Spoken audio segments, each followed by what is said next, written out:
Hello guys, welcome to Lodha classes. आज के इस वीडियो में हम एक बहुत ही महत्वपूर्ण प्रमेय है उसको सिद्ध करेंगे। प्रमेय है आपकी 10.3। कथन है प्रमेय का, एक वृत्त के केंद्र से जीवा पर डाला गया लंब जीवा को समद्विभाजित करता है। ये हमें सिद्ध करना है। तो चलिए हल करते हैं इसको हम। यहाँ पर देखिए हमने एक वृत्त बना लिया है और जैसा कि उसमें कहा है एक वृत्त के केंद्र से, तो केंद्र वृत्त का ये है, ठीक है। इसको हम मान लेते हैं ओ, नाम दे देते हैं। और जीवा पर डाला गया लंब, तो एक जीवा बनाते हैं हम यहाँ पर, यहाँ से लेकर ये एक हमने जीवा बना ली है। इसको हमने नाम दे दिया ए और ये पॉइंट बी, ए बी, ठीक है। अब वृत्त के केंद्र से जीवा पर लंब डालते हैं, तो ये वृत्त का केंद्र है, ये जीवा है। इस पर एक हम यहाँ पर इस प्रकार से लंब डालते हैं, ये ठीक, ये लंब डाल दिया और इसको नाम दे दिया, इस पॉइंट को हमने एम, ठीक। और ये आपका वृत्त का केंद्र ओ है। अब इसको यहाँ लिख लेते हैं हम, इस प्रकार से लिखेंगे हम, दिया है, ठीक है, क्योंकि प्रमेय है ये, इसमें कहा गया है सब चीज़ें जो हमने यहाँ पर अभी बनाई है वो। तो यहाँ लिखते हैं हम दिया है, ठीक है। क्या क्या दिया है हमको, देखो वृत्त का केंद्र ओ, माना, यहाँ लिखेंगे हम माना ओ केंद्र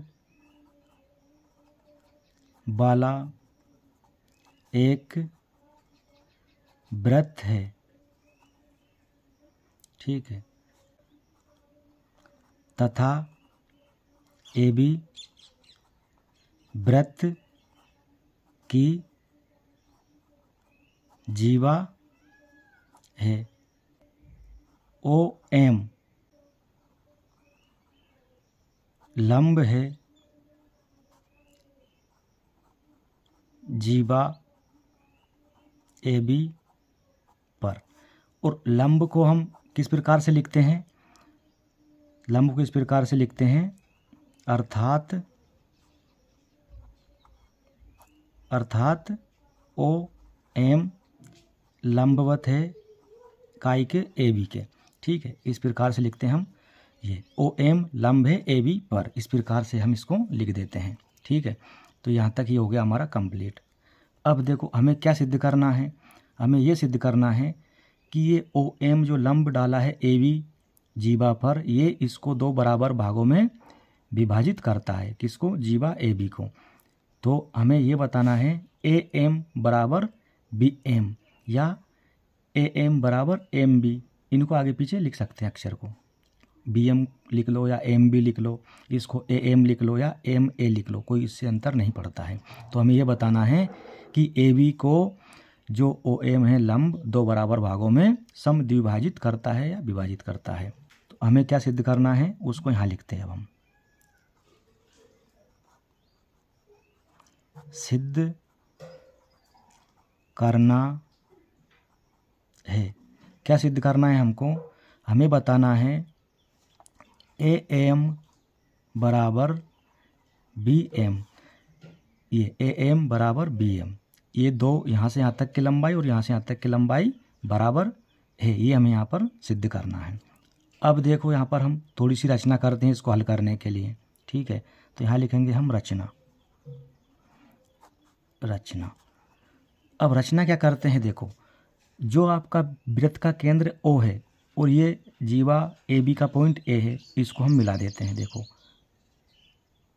ये मिला दिया हमने, ठीक, ओ से ए को मिला दिया है ना, और इसी प्रकार ओ से बी को मिला देते हैं हम, ठीक। यहाँ पर ये मिला दिया। तो यहाँ लिखेंगे हम ओ ए और ओ बी को मिलाया, ठीक है। ये दो काम किए हमने यहाँ पर, ओ ए और ओ बी को मिलाया, ठीक है। अब देखो यहाँ पर ये दो त्रिभुज प्राप्त हो गए हैं और एक चीज़ आप जानते हैं कि लंब जो है यहाँ पर 90 डिग्री का कोण बनाता है, ये यहाँ पर, ठीक, ये। तो इसी प्रकार इस त्रिभुज में भी ये 90 डिग्री का कोण बनेगा इधर। तो दो समकोण त्रिभुज हमको यहाँ पर प्राप्त हो गए हैं। अब हम जानते हैं यदि हम इन दोनों को सर्वांग सम सिद्ध कर दें तो ये भुजा AM बराबर हो जाएगी भुजा BM के, और यही हमें सिद्ध करना है। तो इनको सर्वांग सम सिद्ध करने के लिए अब हम आगे का काम करते हैं। देखिए कैसे। यहाँ लिखेंगे हम उपपत्ति। क्या लिखेंगे? उपपत्ति। ये उपपत्ति, ठीक इस प्रकार से। अब हमें यहाँ पर दो त्रिभुज प्राप्त हुए हैं और दोनों के दोनों कैसे हैं? समकोण त्रिभुज है, ठीक है, राइट एंगल है। तो यहाँ लिखेंगे हम समकोण त्रिभुज, समकोण त्रिभुज, और ये चिन्ह बनाते हैं इस प्रकार से डेल्टा, इसको बोलते हैं डेल्टा, त्रिभुज का चिन्ह होता है ये, ठीक है, या त्रिभुज भी कह सकते हो आप। समकोण त्रिभुज OMA एवं त्रिभुज OMB में। अब देखिए यहाँ पर त्रिभुज OMA एक समकोण त्रिभुज है, तो कोण M जो है वो कितना डिग्री का होगा? 90 डिग्री का है, समकोण त्रिभुज है तो, ठीक है। तो यहाँ पर हम लिखेंगे कोण OMA बराबर दूसरा त्रिभुज देखो आप OMB, ये भी 90 डिग्री का है, समकोण है तो इसको लिखेंगे हम कोण OMB बराबर है कितना? 90 डिग्री है, ठीक है। क्यों है? क्योंकि OM लंब है AB पर, इसलिए ये 90 डिग्री का है। और यहाँ लिखेंगे हम चूंकि यहाँ पर दिया है, ये हमें दिया है लंब है, ये वाली बात उसने कहा है कथन में। अब दूसरी बात देखो यहाँ पर OA, ये क्या है? ये वृत्त का क्या है? त्रिज्या है ये OA, और OB ये भी वृत्त की त्रिज्या है, ठीक है। तो ये दोनों बराबर होंगी, तो यहाँ पर लिखेंगे हम देखो OA बराबर OB, और यहाँ लिखेंगे चूंकि दोनों क्या है? वृत्त की त्रिज्याएं हैं। OA और OB दोनों बराबर है, क्यों है? क्योंकि दोनों वृत्त की त्रिज्या है, देखो आप ये और ये त्रिज्याएं हमेशा बराबर होती है। वृत्त के केंद्र से सभी दूर चारों तरफ उसकी जो लंबाई है वृत्त की त्रिज्या की वो बराबर होती है, इसीलिए यहाँ पर हमने लिख लिया ये बराबर है। अब देखो यहाँ पर ये हो गई बराबर, ये भी बराबर हो गई, और ये OM जो भुजा है ये लंब है और कॉमन है, दोनों में उभयनिष्ठ है, ठीक। तो इसको लिखेंगे हम OM बराबर OM, इस त्रिभुज में और इस त्रिभुज में, दोनों में ये भुजा क्या है? कॉमन है, उभयनिष्ठ है, तो बराबर है वो, ठीक है। तो यहाँ लिख देंगे हम चूंकि उभयनिष्ठ है, उभयनिष्ठ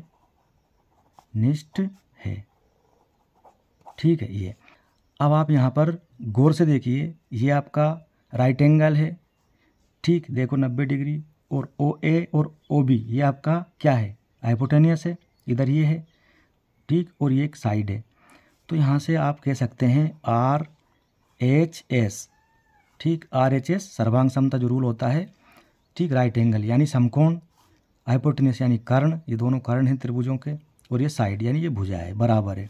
तो यहाँ से आप ये कह सकते हैं इसको देखते हुए कि त्रिभुज OMA और त्रिभुज OMB दोनों क्या है? सर्वांग सम है, और इसको इस प्रकार से लिख देंगे हम त्रिभुज OMA सर्वांग सम है त्रिभुज OMB के, और यहाँ लिखेंगे हम चूंकि RHS सर्वांग समता से, RHS सर्वांग समता से ये क्या हो गए? दोनों त्रिभुज सर्वांग सम हो गए।